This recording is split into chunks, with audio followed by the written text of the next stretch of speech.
Good morning, everyone. It is a... No, not really, not really. Thank you. It is a pleasure for me to be here. I've been here twice already in these conferences, and this time Professor Carlos invited me to be a keynote speaker, which I appreciated, and he proposed this theme, which I hope that will interest you because these are global issues. They are not specific conducting to research like the previous two keynote speakers.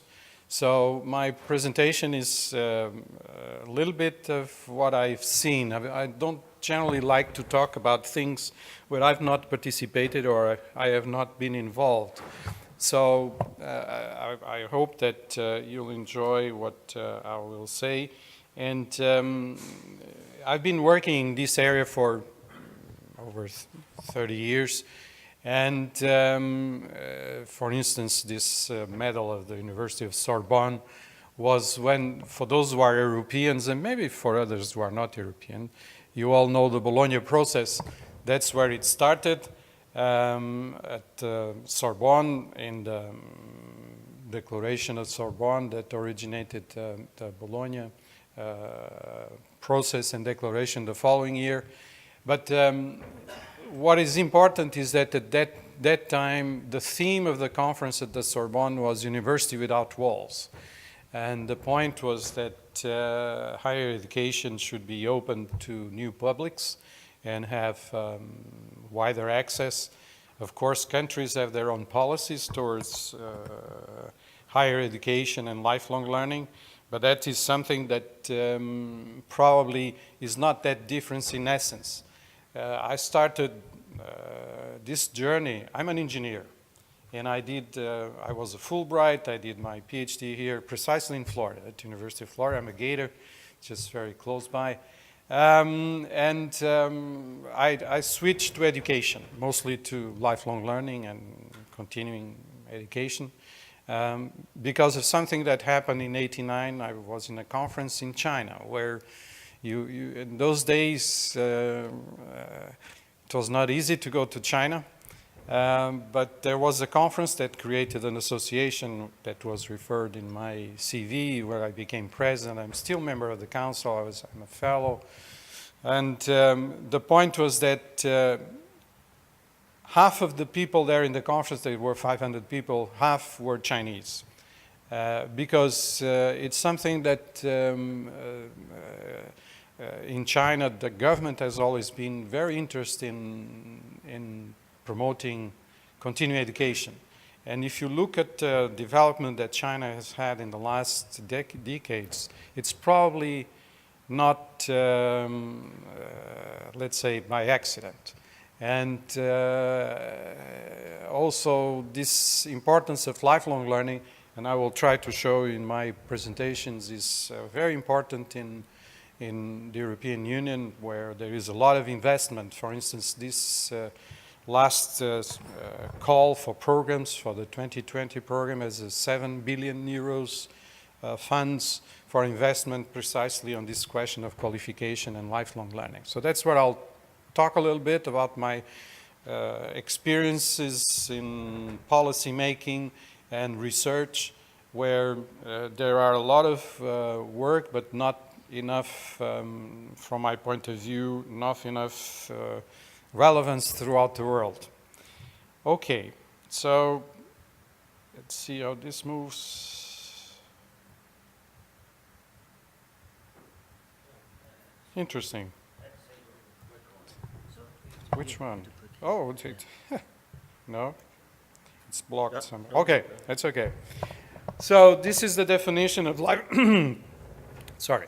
This is the definition of lifelong learning, and like I mentioned, they have a very big program, and the important part is that education and training should be promoted in Europe. And of course, like it was mentioned also in the previous two presentations, education and training are very important, but and I would like to know something how to reduce the stress, but I'll ask later, the stress of students, because I feel that there is a lot of problems with the questions of differentiating between education and training. Education is much more than training. Training is most of the times focused on certain skills and certain knowledge, while education is more global. I will try to show you the website. I hope that, no, I don't have the net here, so I'll skip. But I guess you'll have access to my presentation, which is full of links to the experiences I'm going to talk about, and you'll be able then to take a look at the sites that I propose that you consult. Now, education. I have here precisely what UNESCO considers what is relevant in terms of education. And of course, UNESCO, I don't know how well you know UNESCO, but UNESCO is an organization with little money compared with other world organizations, and I really don't understand why. Another thing that I don't understand concerning education is why there is no Nobel Prize for education. I had, for the naivety of writing to most of the Nobel Committee members, most of them, there were some emails I could not find, and asked them where there was no Nobel Prize for education. I don't believe that you could have all those Nobel Prizes, awardees and receivers without education, and there's not even a mention for that. In the world, there's nothing comparable to a Nobel Prize for education. And from my point of view, that's a pity. Also, because without education, we cannot evolve. It's impossible. I mean, it is the only way to solve most of the problems we have, and I don't understand why there is no Nobel Prize, there is not enough money for UNESCO. I know that there are some, even for countries who don't have political conflicts with UNESCO, they don't give enough money to UNESCO and to other educational organizations. Of course, they also have a concept of education throughout life, and this question of quality is very important. There are several initiatives to assure that education is made with quality, and I'm not going to refer to that. That is a very specific issue and probably a little bit too formal, so I'll not address that. But the question of the value of learning, why are we concerned with learning, and why do, for instance, students here in the United States pay so much to attend school, and why in other countries like Sweden or Denmark education is for free? Why does the government pay so much money for education and even higher education? So there is an interest, and from my point of view, there are two perspectives that are relevant. One is the question of qualifications, something that ensures society that you are qualified to do something, you are able to perform certain activities or responsible to assume certain tasks. And of course, this question, I'll talk a little bit about it, this question of qualifications is one perspective. The other is society. Society has a lot of interest in terms, in certain countries education is very valued. In others it's not so valued. Believe me, I've been teaching around the world. I currently have I don't know if there's somebody from South Africa here, but I currently have a class of South African students and from the Free State. And they are all interested in education. In my own country, my students don't even compare with them. It's very different the value that society gives. But it is relevant to say that one of the reasons why people want to learn is that they want to have status. They want to have a certain kind of profile that will match, let's say, their integration in society. And how does this happen? For instance, the question of frameworks. And like I said, I don't like to talk about things that I have not worked or I have not done myself. So one of the things that I would like to talk to you about is this question of frameworks. And for instance, in Europe, we have something that it's called the European Qualification Framework, which has been translated into all countries of the European Union, and where you have the progression from level 1 to level 8, where level 1 is the basic qualification and 8 is the equivalent to PhD. And for each one of these qualifications, you have classified the requirements in terms of descriptors for knowledge, skills, and attitudes, which match a little bit what we heard about the Bloom taxonomy. They are somehow a way to reflect what it means to be at level 6. If you try to verify if that person is qualified for level 6, which is basically what is a bachelor here in the United States, for instance, and all over the world, the first cycle of higher education, excluding the foundation courses and the community college courses, etc. And you have these descriptors. So each country then is translated into its own scheme, and you can have this qualification for everyone from levels 1 to 8. Now, tuning. Tuning is another experience. I don't have the internet, so I could have shown you let's say the websites, but tuning is another experience that exists in Europe from the year 2000 that is related with defining terms of reference for all higher areas of knowledge, from medicine to mathematics to physics to accountancy, nursing, engineering, etc. They have done all over the world this. They have done it here in the United States, and let's say the approach has been now also adopted by the Lumina Foundation. I don't know if you know the Lumina Foundation here in the United States. So it's a way of defining these terms of reference, not only with academics, but also with all the stakeholders. So the professional organizations, society, students, etc.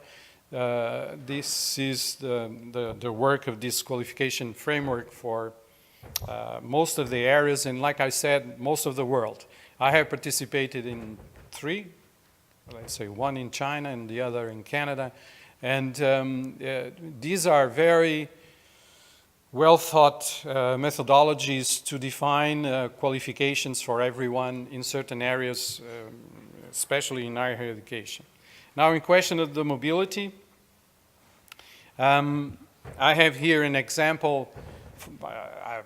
Probably there are some engineers here. The Washington Accord is something that has been established to allow mobility around the world, and that's something that it's very important for this question of learning, because you have let's say, a way of certifying that engineers are at a certain level when they move from one country to another, who are members of the Washington Accord. The Washington Accord is mostly the Asian countries plus the Anglo-Saxonic countries. Some members of Commonwealth also are members of the Washington Accord, and others who are not want to join because it's really useful to qualify people around the world in terms of engineering. And the other one is this Erasmus project, which is also a European Union initiative that allows this mobility of people based on a trade value that it's the credits. I don't know if you are aware, but this system based on the workload of the students that can be moving around schools in Europe, and outside Europe, it exists also for other countries. Now the Asians have done it in a different way. The Asian University Network has done it in a different way. They do it based on the learning outcomes of each of the disciplines. So you can send a student to another university if the learning outcomes of the courses that they are taking are the same or similar ones to the ones of the host, of the sending university. The other point I would like to make is this question of society. So the question of values, the multiculturality that exists with this migration and problems around the world, the question of learning and trying to adapt to other cultures is crucial. You need to have people who are aware of the way you have to learn about the other cultures and understand and adapt to these cultures. Of course, there is also some initiatives on civic, social, and cultural engagement. There are also frameworks for that will give you descriptors of the training that people need to have to acquire these values. Everyone complains about changes created by the digitalization of the world, and this is a way somehow to make a reference or find terms of references for these three aspects.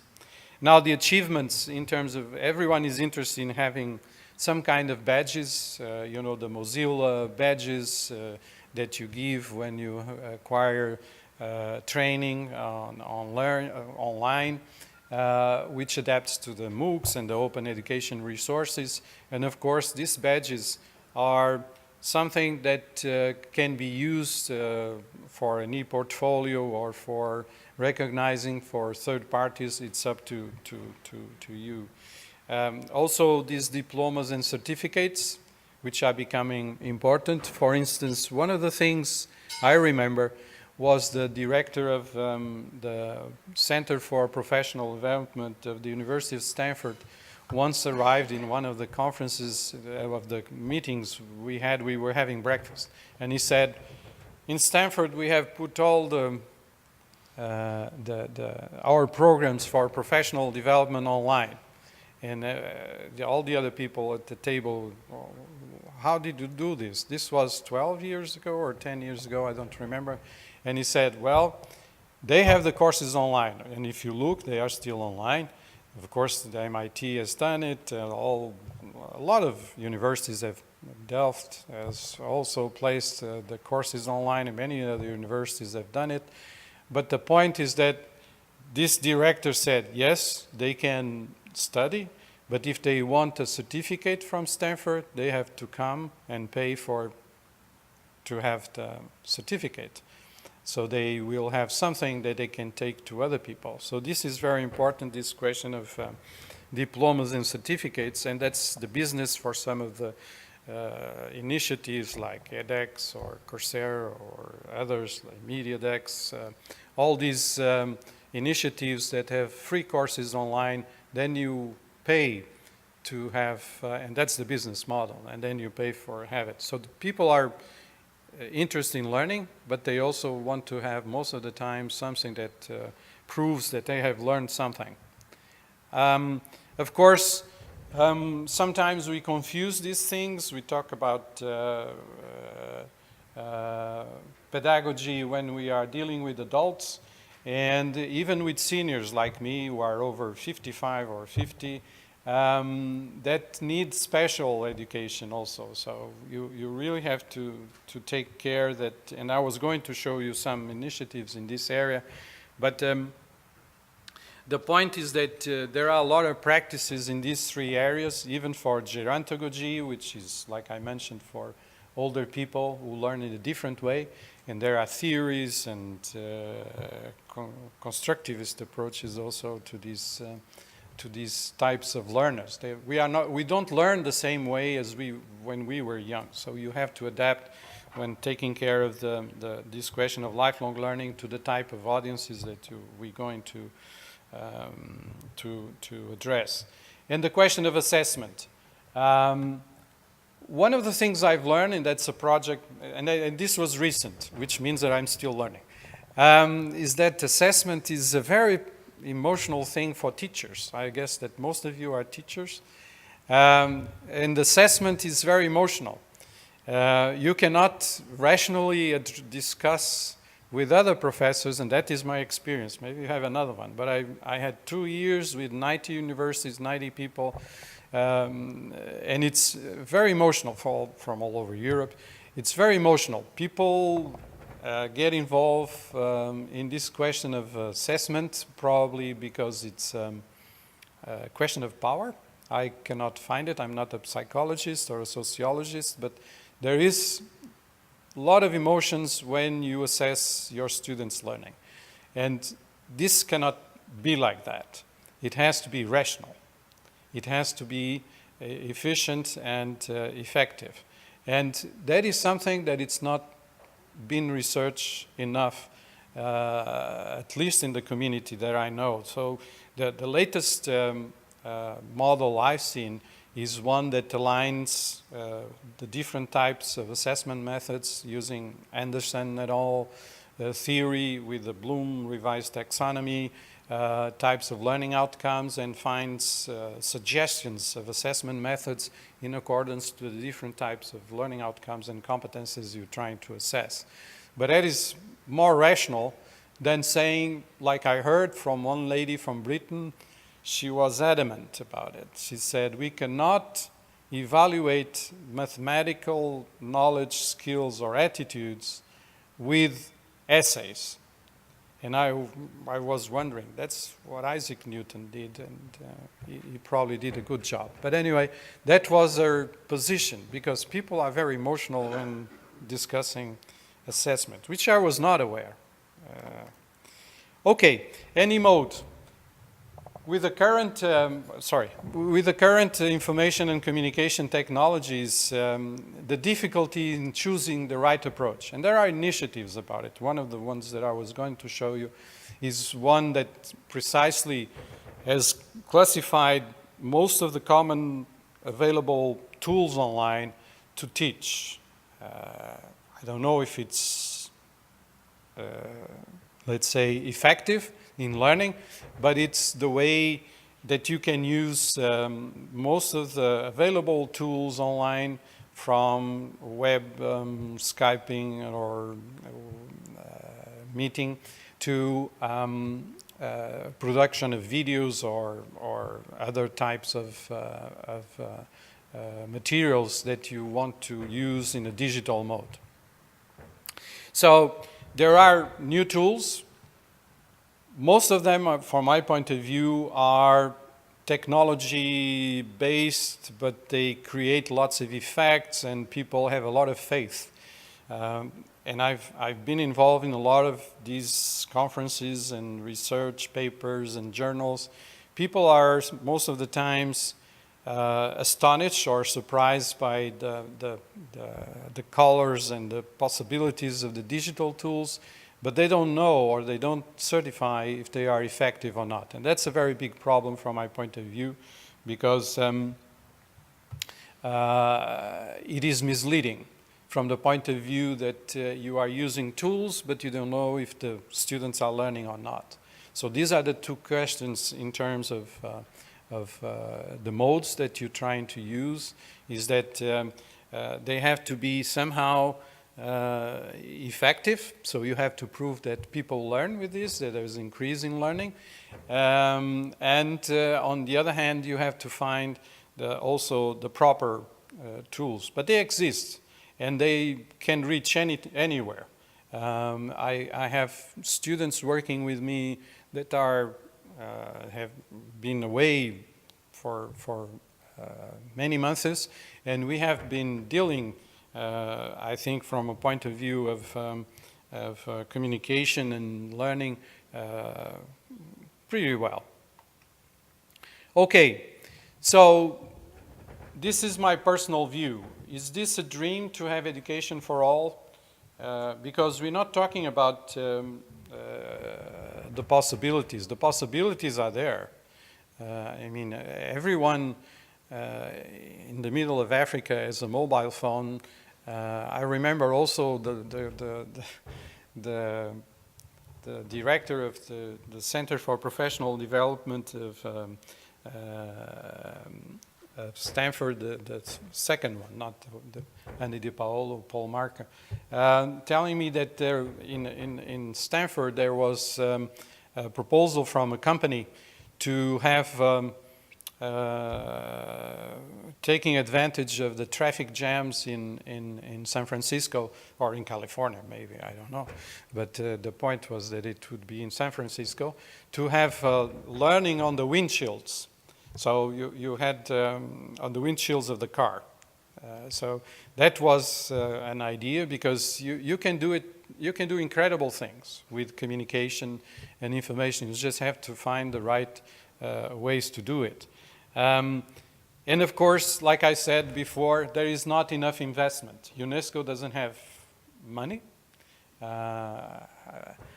And countries like the members of OECD, they prefer to pay OECD to do things like studies on learning than giving the money to UNESCO to promote learning for places where there is not even primary schools around. So, is this a question for the future? It is, because if you don't educate people, we will not have the United Nations goals, the 14 goals that you have already published and disseminated. You will never reach those goals if you don't educate people. We will have, let's say, a world that lots of people will use the human resources as we have them in a bad way, in an improper way. And the only way to change this is through education. The rules and protocols and laws don't work from my point of view. They work, but not very much.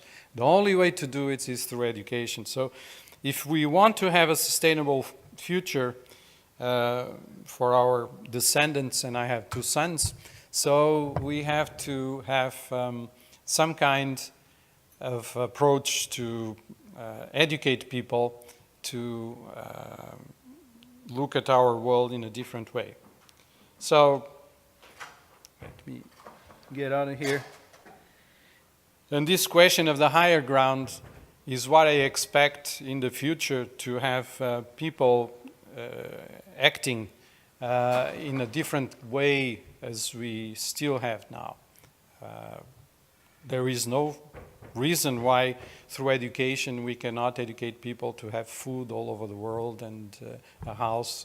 And it's not again a question of major investments. It's a question of investment in education for all. That's my message. Let me see what happens. My final notes. I'm a professor for more than 40 years, a higher university professor for more than 40 years. And my experience in all these projects and organizations around the world, policymakers, researchers, professors, engineers. I'm an engineer, so I'm involved with a lot of engineering organizations, is that the question that there's not enough research, serious research, in terms of providing better education, then not better teaching, it's better education, which is a little bit different. And a lot of rigor. We have to have those that are involved in education and those that are involved in lifelong learning have to have more rigor and, like I said, share those results. Most of the times there are not enough places or tools to disseminate what we do, And my suggestion is one way is to have it in a proper way to disseminate what we do in terms of education. And again, it's not a question of teaching, it's a question of getting education to everyone. And this is my last slide. I didn't see anybody falling asleep, so I guess I didn't bore you very much. Thank you.